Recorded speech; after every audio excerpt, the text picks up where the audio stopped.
그러면 입력 지진파가 필요한 이유 중에서 입력 지진파 기준은 왜 바뀔까? 야, 이미 지진이 태고 쪽부터 있었던 지진인데 그때 지진이나 지금 지진이랑 다르단 말이냐?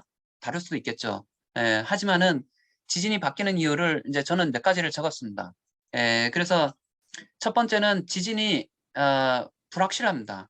불확실하다는 얘기는 뭐냐면은 야, 뭐 지진이 뭐야? 라고 얘기할 수 있는 사람은 지금까지 저도 못 봤지만은 역사상에서도 없습니다. 뭐 예수 그리스도가 할 수는 있을지 모르겠어요. 하지만 제 생각에는 말로 나타낼 수 없을 만큼 복잡합니다.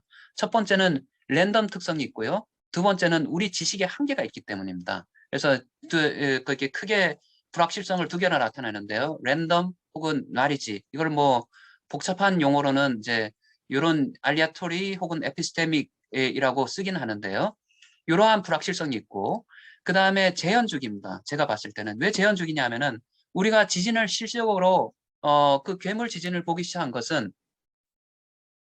누가 노크를 해가지고 제 방을 했더니 전화도 오고 혼자서 막 떠드니까 자가 발전 막 하고 있는데 그래서 재현주기란 것은 아, 제가 드리는 말씀들은 제 생각들입니다. 그래서 누구한테 뭐 이게 뭐 지 마음대로 생각하는 거니까 정설로 요즘 들어서는 제가 막 얘기하면 경청하시는 분들이 있으시더라고. 경청하실 필요 없습니다. 그냥 편하게 들으시면 될 것 같고요. 재현주기인데요. 예전에는 지진을 계측한 데이터가 굉장히 적었습니다. 처음으로 엘센트로 빅 얼스케이크를 계측을 했으니까요. 그런데 지금 와서 센서들이 엄청나게 발달하면서 싸지고 그 다음에 많아짐으로 인해 가지고 빅데이터가 생성된 거죠. 빅데이터를 통해 가지고 우리가 감히 예측을 할 수 있을 것 같아. 디테일은 예측은 못하지만은 트렌드라든가 그래서 500년 처음에는 50년 설계 기준, 그다음 100년, 500년, 뭐 지금 1000년, 2500년, 5000년, 뭐 원자력은 10,000년 했더니 뭐 LNG 탱크 같은 경우도 보니까 야 너희들 교량이 뭐 1000년이야? 우리 5000년, 뭐 원자력 5000, 10,000년이야? 계속 올리더라고요. 그래서 모든 기준들은 날이 갈수록 세지는데 재현주기라든가 이런 것들이 세지는데 문제는 뭐냐면은 저는 이제 우리가 이 지구의 멸망의 날에 50년을 산다고 바로 어제 태어났잖아요. 그런 인간으로서 감히 이 과거의 모든 것들을 다 아는 것처럼 하는 것은 지금 조금 거기 오버가 아닐까. 근데 그게 현재 메가 트렌드니까요. 빅데이터가. 그다음에 복잡한 지진 생성 메커니즘인 것 같아요. 옛날에는 이런 것들을 반영하지 않았습니다. 지금은 뭐 거기 지구의 그러니까 모든 사람들의 얼굴을 봤을 때 나이가 들면 주름이 생기지만은 이 주름을 가까이서 아니면 현미경으로 보게 된다면은 그 깨끗한 피부도 주름을 발견할 수가 있습니다. 그게 지구상에 나타낸 주름, 큰 주름, 뭐 작은 주름 있는데요. 그걸 정밀하게 보게 된다면은 이게 폴트는 계속 발견될 겁니다. 이미 큰 폴트는 큰 단층은 다 발견을 했다라고 감히 얘기할 수 있는데 그러면은 지질학자들이 먹거리가 없어지는 거죠. 그래서 계속 어, 발견을 하게 되고 야 이런 것 같더라 이런 것 같더라는 것은 계속 이론이 발생하기 때문에 알아나기 때문에 지진파 자체를 관한 이론들이 우리가 조금 더 알게 되는 거죠. 그리고 예전에는 이게 시간 이력 해석 아유, 정적인 해석도 힘든데 무슨 시간 이력 해석이요? 라고 얘기를 했는데요. 지금은 컴퓨터가 발달하니까 예전에는 컴퓨터가 발달하지 않았으니까 어떻게 알고리즘을 개발해가지고 효율적으로 하느냐가 키포인트였지만은 지금은 컴퓨터가 발달하니까 이게 자원을 컴퓨터의 메모리를 마구마구 쓰더라고요. 마구 써도 문제를 해결할 수만 있다면은 라는 생각을 가지고 그래서 시간 이력 해석이 현재 컴퓨터의 발달로 돼 있고요. 그 다음에 선형 해석, 비선형 해석이 있는데 예전에는 비선형 해석은 꿈도 못 꿨습니다. 특히 시간 이력 해석에서. 근데 why not? 이라고 했습니다. 왜 안 돼? 우리 컴퓨터가 이렇게 좋은데. 예, 우리 기술이 좋다기보다는 컴퓨터가 이렇게 좋은데. 근데 컴퓨터의 도움을 많이 받고 있으니까요. 자율주행 자동차에서부터. 그래서 그런 것들 때문에 비선형 시간 이력 해석을 하려면은 지진파가 엄청 중요합니다. 그러니까 아무리 세탁기가 중요하다고 그래서 걸레를 빨면 걸레가 나온다라는 기본 원리, 컴퓨터는 GIGO, garbage in, garbage out라는 개념처럼 아무리 요리기구가 좋다 그래도 좋은 재료를 갖지 않으면은 좋은 요리가 나올 수가 없습니다. 그래서 요리를 만들 때 좋은 재료라는 것이 내진 설계, 내진 성능 평가에서는 제대로 된 지진입니다. 그래서 좋은 재료의 역할을 하는 것이 지진이고요. 그 다음에 뭐 기준에서는 어떻게 하냐면은 굉장히 기준은 포괄적으로 설명해놨어요. 왜냐하면 디테일을 숫자를 얘기한다든가 디테일을 얘기했다가는 지진은 그 기준은 책을 잡힐 수 있기 때문에 그런데 이제 기준상에서 숫자가 나왔다 이러면은 문자만 나왔다라고 하면은 그냥 자기 나름대로 해석을 할 수가 있어요. 하지만 기준상에서 숫자가 나왔다 이러면은 그것을 안 지키게 되면은 뭐 0.1이라도 안 지키는 1%라도 안 지키게 되면은 우리는 법규를 어기는 것이 되기 때문에 상당히 조심해야 되는데 뭐 거기 숫자가 나올 때마다 저는 가슴이 철렁철렁합니다. 왜냐하면은 기준의 숫자가 나올 때마다 왜냐하면 이걸 조금 더 거기 그래서 예전에 토목 관련 기준들은 예전에 건축 관련 기준들은 숫자가 많이 없었어요. 근데 지금 들어서는 두꺼워지면서 데이터가 많이 쌓여서 그런지 이게 이론적인 지식이 뭐 자신만만해서 그런지 숫자를 많이 넣게 되더라고요. 그런 것들은 기술자들한테 큰 굴레가 될 수가 있습니다. 그래서 기준에 나왔던 이제 전반적으로 여기선 숫자가 없는 것처럼 지진파의 복잡성을 고려하여 아주 넘어가기 좋은 말입니다. 기준에 지진파의 특성을 포괄적으로 규정한 응답 스펙트럼을 제시했다. 뭐 이런 식으로 불확실성을 줄이기 위해서 최소 지진파의 개수와 최대했는데요. 이건 확률론적으로 나오긴 했는데요. 뭐 3개 이상 뭐 7개 이상 뭐 이런 것들을 하는데요. 그거는 최소 기준이기 때문에 보통 그거보다 훨씬 더 많이 써야 되고 3개라는 것은 모든 기준을 만족시키는 지진 세트를 얘기하는 거고 7개의 지진이라는 것은 기본적으로 앞에 지진파의 복잡성과 지진파의 특성을 갖는 지진 7개를 얘기하는 겁니다. 그렇지 않으면은 몇 수백 개의 지진을 써야 되고 7개의 지진을 대표를 한다 혹은 3개의 지진을 대표를 한다라고 하면은 제대로 된 지진을 골라야 됩니다. 근데 보통 사람들이 고를 때는 100개의 지진을 갖다 놓고 자기 입맛에 맞는 지진들을 원래는 RGB 컬러, 레드, 블루, 그린 컬러를 골라야 되는데 레드를 골라가지고 그림을 그리게 되면은 레드 그림이 나옵니다. 빨간색의 그림. 블루 컬러도 뭐 진보적인 그림이 나오겠죠. 레드 컬러는 보수적인 그림이 나오듯이. 근데 RGB를 섞어서 골라야 되는데 섞어서 고른 것이 RGB 컬러 3가지 색깔 해서 3개 지진을 써라고 했는데 사람들은 자기 입맛에 맞는 것을 해서 자기가 맞는 빨간색만 고르게 되죠. 근데 그것이 이 지진의 규정을 만족하는지 최소한 이 정도는 만족해야 된다는 것이 기준에 구체적으로 나와 있어야 되는데 지금 기준에 구체적으로 나와 있기에는 일반적으로 이제 부담스러우니까 근데 원자력 기준에서는 굉장히 구체적으로 나와 있습니다. 왜냐하면 그것 자체를 하지 않으면은 이제 DC 디자인 서티피케이트라는 원전 전체의 거기 설계 허가를 안 내줍니다. 그래서 아무리 해석을 뭐 수백 번, 수천 번을 돌렸다 하더라도 재료 자체가 잘못되면은 허가를 안 내줍니다. 그게 이제 지난번에 일본에서 거기 원자력 인증을 받을 때 우리 원자력 인증을 받았는데 우리나라는 인증을 받을 때 탈락한 주요 사유가 됐던 겁니다. 그래서 우리나라의 원자력에서는 지진을 발생시킬 때 주로 이제 여튼 원자력위원회에 들어가 있는 사람들한테 부탁을 하죠. 우리나라도 마찬가지입니다. 건축 쪽에서는 성능 설계, 성능 평가가 기본적으로 굉장히 성행을 하고 있는데요. 그 성행하고 있는 데서 기본적으로 제일 중요한 것은 지진파 생성 중에 하나입니다. 지진파 생성을 전문가들한테 맡기고 있고요. 그래서 저도 이제 건축 쪽 일을 꽤 많이 하고 있는 것 같습니다. 뭐 그래서 이런 것들을 정의를 하고 있습니다. 시간 간격, 주요 주기 구간들을 규정하고 있습니다. 최소한 이 정도는 돼야 된다라고 했고요. 그래서 입력 지진파의 생성인데요. 입력 지진파의 생성은 기본적으로 토목 분야에서는 보니까 이게 단가를 일단은 높여가지고 품질을 높여야 되는데 지금 어떤 지진파를 쓰냐라고 했더니 한국도로공사에서 배포한 지진파 10개를 쓴다라고 얘기를 하네요. 그래서 뭐 좀 전에 얘기했듯이 그러니까 인공지진 옛날 방식으로 생성한 그 인공지진 10개를 가지고 모든 데서 그렇게 사용을 하고 있어요. 왜냐하면 지금 현실이 그러니까 단가가 높고 시간이 많다면은 거기에 생각할 시간이 있고 하지만 지금 여유가 없고 단가도 좁고 한데 실력도 지금 사실은 부족한 상태에서는 어려운 상황인 것 같습니다. 그래서 기생성된 지진파를 활용하는 경우가 지금 대부분인 것 같고요. 아니면은 소프트웨어를 해가지고 왜냐하면 ThinQK라고 이것이 이제 MIT에서 1976년, 1999년에 나왔던 소프트웨어인데요. 이 소프트웨어는 이제 다운로딩 받을 수가 있습니다. 이미 이 보고서에 소스 코드로 오픈돼 있고, 그래서 지금 그 소스 코드 포출하는 짜 있죠.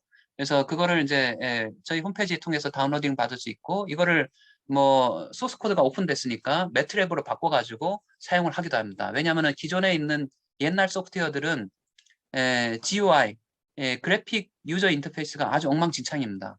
그래서 예전에 포트란 쓸 때는 뭐 계산하는 게 주요 목적이니까요. 모든 CPU를 그래픽에 나타내지 않아요. 모든 CPU를 그냥 계산하는 데 써야 됐으니까요. 그렇게 효율적으로 쓰다 보니까 ThinQK 아직도 이 이론을 벗어나지는 않았습니다. 지금 제가 봤을 때는 이 이론을 그대로 쓰고 있고요.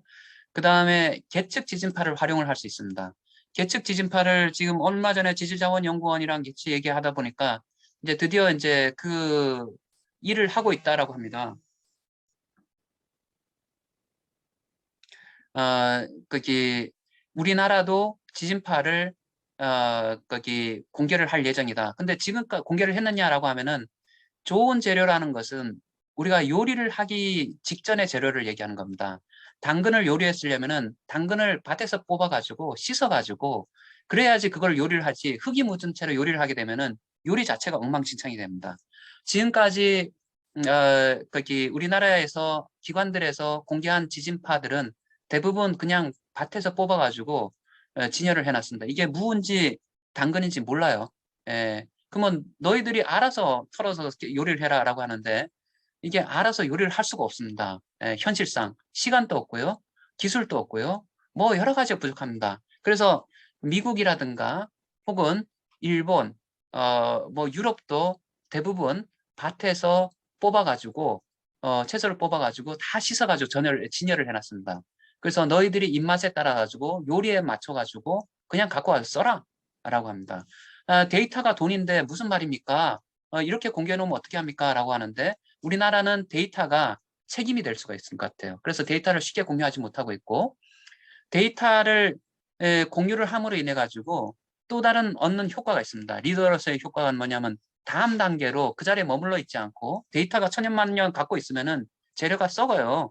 그래서 그거를 가지고 다음 단계로 갈 수가 있습니다. 그래서 지금 미국 같은 경우에서는 지금 첫 번째 몇 천 개 데이터 오픈했다가 지진 몇만 개 했다가 몇 수십만 개 오픈했다가 여하튼 계속 다음 단계로 가고 있는 것 같습니다. 그게 미국의 또 저력인 것 같기도 하고요. 일본에서 개측한 데이터를 오픈을 하고 있습니다. 그래서 우리가 주로 쓰는 데이터를 미국하고 일본 거를 많이 쓰고 있는데 그 이유 중에 하나도 우리가 개측된 데이터가 적기도 하지만 크기가 작아가지고 요리를 하기에는 쓰기에는 당근이 너무 작아가지고 쓰기에는 조금 불편하기도 하지만은 기본적으로 거기 필터링이라든가 그런 프로세싱 과정을 거치지 않고 내놨기 때문에 상당히 사용하기가 어렵고 그다음 미국과 일본 같은 경우에 데이터량이 충분하다는 것은 뭐 하지만 많기 때문에 우리 입맛에 맞는 우리가 된장찌개를 끓일 때 쓰는 무를 거기에 맞춰서 고를 수가 있어요. 공짜니까. 예, 예. 그래서 그렇게 계측된 지진파를 활용할 수가 있고요. 근데 계측된 지진파가 미국에서 갖고 온 거기 때문에 미국 거기 때문에 우리나라 것이 아니기 때문에 우리나라에 맞춰서 보정을 해줘야 됩니다. 왜냐하면 각 나라별로 설계 응답 스펙트럼이 있는데 그 설계 응답 스펙트럼에 맞춰서 보정해주는 테크닉이 있고요. 그 테크닉은 주로 이제 우리가 이게 그 건축 쪽에서 ASCE 7 10인가요? 10을 뺏길 때 5를 뺏길 때 스케일링 기준뿐이 없었어요. 근데 기술이 미국에서 발전해가지고 그 다음에 매칭이란 기술이 이제 그 기술 매칭 보정한다는 거, 주파수 조정한다는 기술이 설계 기준에 들어갔고요.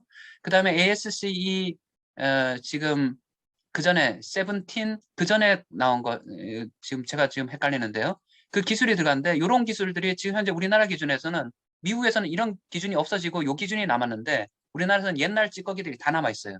그래서 기준들 건축 구조 기준에서는 제가 좀 전에 말씀드렸듯이 전 세계에서 가장 복잡한 지진 생성 기준을 갖고 있는 것 같아. 뭐 저는 그 덕분에 조금 먹고 살기도 하지만은 알바도 좀 하고 하긴지만은 저는 즐겁지만은 기술자들은 얼마나 힘들까. 왜냐면 모든 게 비용이니까요.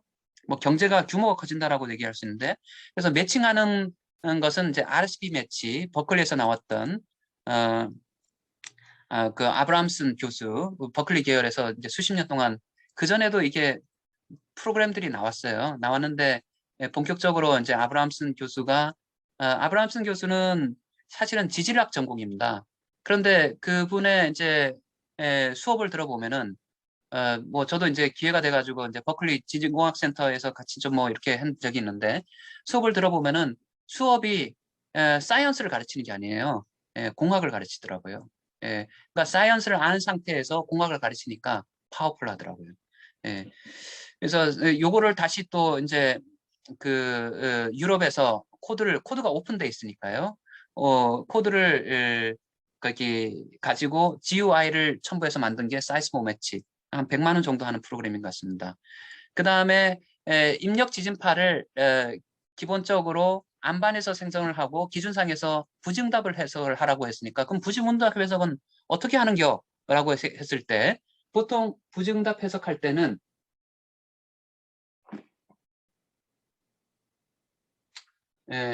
거기 부지응답 해석을 할 때는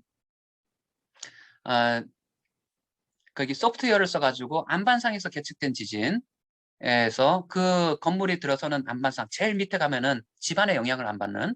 근데 지진이 보통 자기 색깔에 맞는 특성이 있으면 지진이 죽었다가 다시 살아나거든요. 지표면까지 올라가서는 이제 부지응답이 대부분 죽을 경우가 큰데 그러니까 크게 증폭되는 경우도 있고 그런 경우가 있기 때문에 보통 부지응답 해석을 사용하는데 일반적으로 그렇게 증폭될 수 있다는 것을 확률적으로 수십 번, 수백 번, 수천 번을 해보고 난 다음에 우리가 집안 S1이 이제 안반 집안이면은 그 다음 S2, S3, S4 집안에 대해서 집안에 대해서 거기 부지응답 거기 우리가 설계응답 스펙트럼을 주어지죠. 그렇게 주어지는데 그건 굉장히 보수적인 값이에요. 일반적으로. 근데 부지응답 해석을 하면 그 값보다는 작게 나옵니다. 왜냐하면은 우리가 설계응답 스펙트럼이라는 것은 평균 값에다가 원 시그마 표준 편차만큼 더해준 값을 사용하기 때문에 그래서 부지응답 해석을 하는 데 있어 가지고 일반적으로 쓰는 것이 옛날에 나왔던 버클리에서 나왔던 쉐이크 91 등가 그 선형 방법, 그다음 딥소일이라는 것이 있습니다. UIUC 하사신가 그 분이 그쪽 연구실에 나온 거. 여기는 요것뿐만 아니라 이제 만약에 데이터가 많다.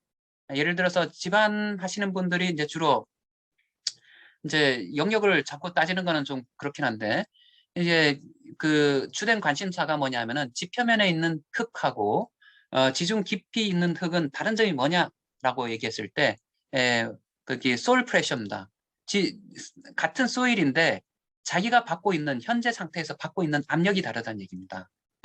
그래서 그러한 압력의 영향이라든가 이런 것들을 실험을 통해 가지고 물성치들을 많이 구했습니다. 뭐 혹은 물성치도 구하고 경험식도 많이 나오고 그런 식들이 이제 나와가지고 그런 식들을 이제 같이 이제 옵션이 하나 더 들어가 있어요. 딥소일 옵션이 들어가 있는데 저한테는 아직 딥소일 그 소스 코드는 없어요. 쉐이크 91은 소스 코드가 있어가지고 제가 이제 수정을 하고 있는데 근데 이런 딥소일에 새로운 기능들이 들어가 있는데요. 그런 기능을 쓸 때는 되게 조심스러운 것이 뭐냐 하면은 제가 일반적으로 정적인 해석을 하게 되면은 우리가 예측하는 결과가 나와요. 근데 동적인 해석을 하면은 누가 같은 프로시저인데도 누가 돌리느냐에 따라 결과가 변동성이 큽니다. 하물며 비선형 해석을 하느냐에 따라서는 그 누가 같은 레시피를 가지고 요리를 만든다고 해도 맛이 달라집니다. 손맛에 따라 가지고. 그래서 시간 영역 해석은 시간 영역 부지응답 해석은 시간 이력 부지응답 해석은 굉장히 조심해야 될 것이 뭐냐면 우리가 가진 데이터가 충분히 많고 소일 프로퍼티에 관한 데이터가 그 데이터가 믿을만 하냐에 대해서 그 지역에 믿을만 하냐에 대해서 조금 한번 생각을 해봐야 될 것 같습니다. 그 다음에 이제 지금 들어서 이제 점점 이제 사람들이 컴퓨테이션 파워가 커지게 되니까 야 예전에 한 번 하는데 지금은 뭐 야 몇백 번이고 몇천 번이고 해라고 합니다. 왜냐하면은 이러한 확률론적인 개념은 한 번 돌리는 게 아니라 여러 번 돌려서 평균이라든가 표준 편차를 활용하겠다는 얘기인데요. 그러면 평균과 표준 편차를 최소한 활용하려면은 뭐 최소한 11번은 돌려야 되고 하는데요. 그러면 그 11번 돌리는 데 대해서 한번 비선형 시간 이력 해석 같은 경우에서는 교량 같은 경우는 뭐 짧은 시간이 걸립니다. 제가 봤을 때는 뭐 몇십 분도 안 걸리는 정도만 하는데 건물 같은 경우에 큰 경우 같은 경우에서는 보통 뭐 일주일씩 걸리고 요즘은 CPU를 풀로 장착을 했더라고요. 3, 4일씩 걸리고 하는데 그런데도 불구하고 이게 뭐 지진파 7개를 쓰라고 했더니 병렬식으로 처리해가지고 컴퓨테이션 그때 시뮬레이션 방에 가보면은 벽체가 컴퓨터로 꽉 차 있어요.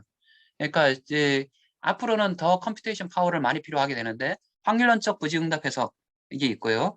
그래서 그거는 이제 딥소일 뭐 계열 내에서 스트레타라는 것도 있고 저희 연구실에서 개발한 P쉐이크도 있습니다. 저희 연구실에서 P쉐이크는 쉐이크 91을 기반으로 해서 개발을 했고 뭐 원전에서 요구하기 때문에 개발을 했고 여튼 해외 저널에도 ASC에도 실렸던 논문인 것 같습니다. 그래서 기준을 간단하게 보게 되면은 기본적으로 S1 집안이 제일 중요하게 되고요. 그래서 기준에서 나왔던 여러 가지 얘기들이 있는데 만약에 시간 이력 해석할 경우에서는 부지응답 해석을 수행해야 된다라고 감히 규정을 해놨더라고요. 왜냐하면 안 하면 사람들이 다 피해가니까.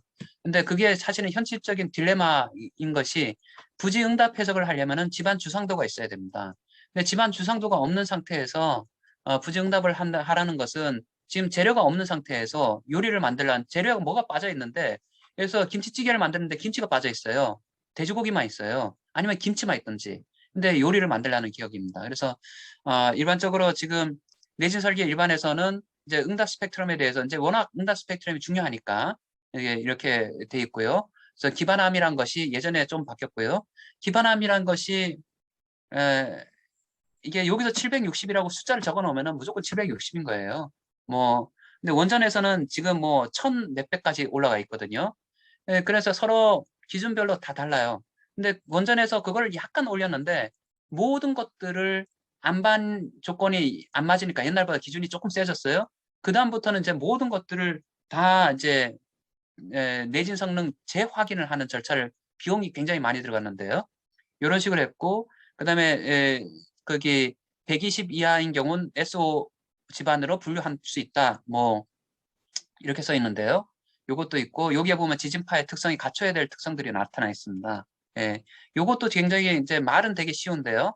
보면은 부지 정지 작업이 완료된 지면에서 집안 운동으로 정의한다라고 했을 때 우리가 교량 혹은 건물로 봤을 때 우리가 건물의 밑면이냐 아니면은 거기 건물의 옆에 건물 같은 경우에 있어서 이게 보통 산 앞에 짓는 배산 임수 경우가 많아가지고 앞면하고 뒷면에 그 부지가 높이차가 달라요. 그러면은 어떤 집안을 써야 될 것이냐, 뭐 혹은 지하층 바닥으로 써야 될 것이냐. 그래서 여기에 구체적으로 두리뭉실하게 넘어갔기 때문에 일반적으로 거기 위원회가 많기 때문에 특히나 지진을 쓰는 경우에 비선형 해석을 하는 경우에 혹은 시간 이력 해석하는 경우에 위원회 제3자 검토가 많기 때문에 그 사람들이 할 수 있는 내용은 잘 모르면은 혹은 조금 아리까리하다 불안하다 그러면 무조건 보수적으로 나갑니다. 무조건 누가 어떤 게 더 보수적이야. 왜냐하면 내가 책임을 지지 말아야 되니까요. 그래서 보수적인 것들은 실질적으로 비경제적입니다. 그래서 요거는 이제 건축물의 기준인데요. 건축물 기준에 이제 썼는데 건축물 기준이 제가 좀 전에 얘기했듯이 우리나라 전 세계에서 가장 복잡한 기준인 것 같아 라고 얘기를 드렸는데 그 기준을 왜 복잡한 기준이라고 하냐면은 숫자가 일단은 거기 숫자가 많이 들어가 있어요. 숫자가 많이 들어서 이거를 다 맞추려면은 보통 사람이 맞추기가 좀 쉽지가 않습니다. 쉽지가 않아요. 근데 대부분 사람들은 이것을 이제 그냥 뭐 숫자는 숫자구나라고 생각하고 넘어가면은 편하게 생각하는데 이 숫자 하나 갖는 의미를 생각했을 때는 굉장히 충격이 큽니다. 예를 들어 가지고 부지응답 해석을 한다라고 했을 때 부지응답 해석 같은 경우에 있어서는 아, 이게 보통은 부지응답 해석을 이게 두 개가 다르군요. 부지응답 해석 같은 경우에 있어서는 그 S1 집안에서의 집안을 여기 글자가 작아가지고 S1 집안에서 요거를 생성을 하고 난 다음에 하고 난 다음에 이것을 이제 증폭을 시키게 되는데요. 증폭을 시키게 되는데 이것을 이제 S2, S3, S4, S5로 증폭을 시키게 되는데 이게 주기 구간이 증폭되는 구간이 조금 주기가 안 나왔네. t가 얼마? 예, 주기 구간이 조금 다르면은 주기 구간이 또 나온 게 있어야 되는데요. 요 주기 구간이 있지 않습니까? 요 주기 구간이 조금 다르게 되면은 요게 달라지게 됩니다. 그래서 요게 S2, S3, S4, S5는 설계 기준에서 수많은 경험에 의해서 거기 안전치를 더해서 나온 설계 스펙트럼입니다. 하지만은 S1이란 것은 안반상이고요. 안전치가 거의 안 들어간 거나 다름없죠. 그것을 부지응답 해석을 통해 가지고 이게 S2 집안에 대해서 응답 스펙트럼을 해석에 의해서 구했을 때 보면 통상 요것보다 작습니다. S3, S4, S5보다 작아요. 왜 작냐 하면은 S2, 3, 4, 5보다는 S2, 3, 4, 5에는 안전치가 들어가 있고요. 그 다음에 또 특이할 것은 뭐냐 하면은 주기별로 약간 보정해줘야 될 것들이 있습니다. 그래서 주기별로 보정해줘야 되는 것이 요 밑에 나와 있는 건데요. 그래서 부지응답 해석을 하고 난 다음에 그 부지응답 해석을 하는 지지는 S1 집안의 설계 스펙트럼의 1.3배하고 비교해서 1.3배라는 것은 이제 우리가 설계 기준에서 나왔던 3분의 2 뭐 이런 그건데요. 2분의 3이죠. 2배에서 2500년 지진 만들고 거기에 3분의 1을 해서 설계 지진을 만들면 2.3배가 되는데요. 그 지진에 대해서 가속도 일정 구간에서는 80% 이상, 그 외 구간에서는 100% 이상이라는 것이 이제 가속도 일정 구간이란 것은 요 구간을 얘기하는 거고요. 요게 이제 속도 일정 구간입니다. 요 구간에서는 100% 이상이 돼야 된다라는 요즘 자잘한 기준들이 있어요. 그 의미가 있는 것들이 숨어 있는데요. 그다음에 교량 내진 설계 기준에서는 이제 기본적으로 내진 설계 일반을 따라 가지고 쭉 했고 여기에 내진 설계 일반에서 예전에 나왔던 97년도 이게 사실은 상위 기준으로 박혀 있었어야지 이때 건축과 토목이 통합될 수 있는 좋은 기회였다고 저는 생각을 하는데 지금은 조금 더 어려워진 것 같아요. 그래서 이것이 이렇게 예전에는 안반 지반을 봤을 때 1500으로 봤잖아요. 1500m per sec 전단파 속도입니다. 파속이란 것은 이제 단단할수록 파가 빨리 전파됩니다. 예, 예, 그래서 요 안반이란 기준이 아예 바뀌어 버렸고요. 이게 보통 암, 뭐 안반, 경암 뭐 이렇게 나눴는데 연암 이렇게 나눴고요. 이렇게 S, A, B, C, D, E에서 S 1, 2, 3, 4, 5, 6로 바뀌면서 혼란이 발생했습니다. 혼란이 발생해가지고 건축 구조 기준에서는 그 혼란을 최소화하기 위해서 거기 세칙에 옛날 것을 좀 반영할 수 있게 예를 들어서 안반 지반이란 것은 뭐냐라고 했을 때 건물 주로 파니까 3m 미만이다. 그래서 1m를 3m로 바꾸고 그럼 S4 지반인 경우에 예전에 SC하고 SD가 겹치니까 어떻게 할 경우는 SC로 만들 수 있게 규정들 다 디테일한 것들을 수정해서 고쳐놨습니다. 왜냐하면은 시장에 혼란이 많이 오기 때문에 근데 그거를 왜 이걸 안 따르냐라고 얘기하는 것을 이제 서로 간에 이제 뭐 이렇게 자꾸 어벽을 구분하다 보니까 서로 간에 이해 달라지는 것 같습니다. 그 다음에 교량에서는 4세트 이상을 사용한다는 거고요. 보통 3세트 이상, 이거 세트를 많이 사용하면 많이 사용할수록 좋은가 봐요. 좋긴 좋죠. 하지만은 제대로 된 세트를 골라야 된다는 거. 요것이 이제 SRP, 스탠다드 리뷰 플랜이라고 부르는데요. 그게 그냥 NRC에서 나왔던 보고서입니다. 이게 원전 기준의 한 예를 보여드리는 겁니다. 이게 좀 전에 기준이 국내 기준도 있고, 근데 그 원전 기준도 있다라는 것을 보여드리는 거고요. 원전 기준에서 이제 스탠다드 리뷰 플랜 371 에서 리포트가 나왔는데요. SAR 리포트의 리뷰네요. 원전에서 보면 이제 제일 처음에 하고 난 다음에 거기 안전성 검토 보고서를 내게 됩니다. 그것을 다시 리뷰 하는 데서 나왔던 이제 내용인데, 그래서 어프로치 1, 어프로치 2 이러한 방법을 쓸 때는 요걸 쓰고 하는데, 어프로치 1이란 것은 리니어 선형 해석을 할 때 지진파, 어프로치 2란 것은 비선형 해석을 할 때 지진파는 어떻게 써야 된다라고, 요거 선형에서 비선형에서, 그 다음에 어프로치 1을 따를 수 있고 어프로치 2를 따를 수 있고, 그 다음에 지진파를 생성했는데 지진파 간의 서로 상관관계는, 왜냐하면 이게 굉장히 엄격한 기준이에요. 실질적으로 지진파를 계측할 때는 지금 3축을 많이 계측한대요. 요즘 들어서 3축인데 같은 건데 방향이 다를수록 성격이 다른 거예요. 그래서 성격이 16% 미만으로 겹쳐야 된다. 근데 실질적으로 계측 지진을 봤을 때는 16% 이상 겹치는 지진들도 많아요. 근데 굉장히 이때는 더 엄격하게 평균에다가 마이너스 시그마를 한 것 같아요. 그래서 듀어레이션, 주기는 그게 지속 시간은 20초 이상, 계측 시간 간격은 0.01초 이상. 그러니까 그 엘센트로 지진은 이제는 쓸 수가 없는 거죠. 왜냐하면 엘센트로 지진은 0.02초니까. 그러면 0.02초를 0.01초로 만들어 쓰면 되지요? 라고 얘기하는데, 지진 같은 경우에서는 기본적으로 되게 싫어하는 것이 뭐냐면은 있는 그대로를 쓰는 겁니다. 있는 그대로를. 왜냐하면 조작이 될 수가 있어요. 만약에 0.005초로 보통 요즘 지진 계측기로 계측을 하게 되는데, 그것을 우리 다른 사람들이 알기 쉽게, 왜냐하면 너무 소수점 0.000 뭐 예를 들어 가지고 콘크리트 파괴 기준이 거기 0.003에서 0.0033으로 변했어요.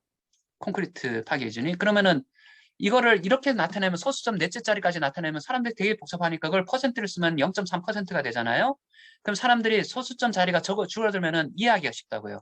마찬가지로 0.005초 간격으로 계측한 것을 1초 간격으로 계측하면 사람들이 좀 더 보기 쉽고 이해하기가 쉬워요. 그나마. 그래서 보통 우리가 공공시설물에 설치된 계측기라든가 이런 경우는 굉장히 샘플링 간격이 듬성듬성합니다. 일단 그거를 이제 사실은 공학적으로 활용을 하려면은 조금 더 긴밀한 데이터가, 촘촘한 데이터가 필요한데 촘촘한 데이터를 구하기는 상당히 어렵습니다. 왜냐하면은 이 지진이라는 데이터들이 그 백업 데이터들이 어마무시하기 때문에, 그것도 다 비용이기 때문에 날이 갈수록 데이터 센터를 크게 짓는 이유가 있는 것 같습니다. 그래서 여러 가지 지켜야 될 룰들이 있고요. 이러한 룰들을 다 만족시켜야지 이게 지진으로서의 사용할 수 있는 지진이다라고 얘기를 합니다. 그럼에도 불구하고, 이런 것을 지켰는데도 불구하고 전문가들이 야, 이거 지진 자체가 잘못된 것 같아 라고 했을 때, 뭐 지금까지 했던 내진 해석, 내진 설계, 수없이 뭐 거의 원전 같은 경우에 있어서 뭐 몇 년에 걸쳐서 했던 그 작업들이 헛수고가 되는 거죠.